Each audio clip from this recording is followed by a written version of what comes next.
mooie auto's, hè? Zo'n bad dit. Wat heb je een mooi busje? Wat voor busje is dit? Een Mercedes MB100. Wat ziet er nou mooi uit? Ja, beetje onderhoud, hè? Wat vind je nou zo mooi om zo'n busje en om staat te onderhouden? Ja.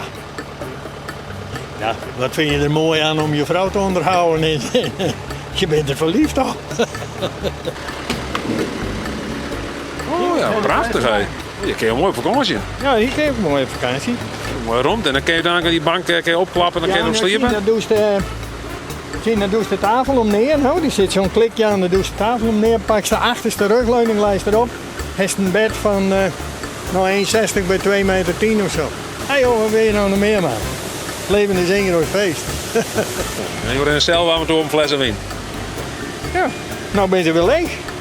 Maar voor dit interview krijg ik van jullie een doosje wijn natuurlijk. Oh, dat zei ik, had net niet. Geweldig.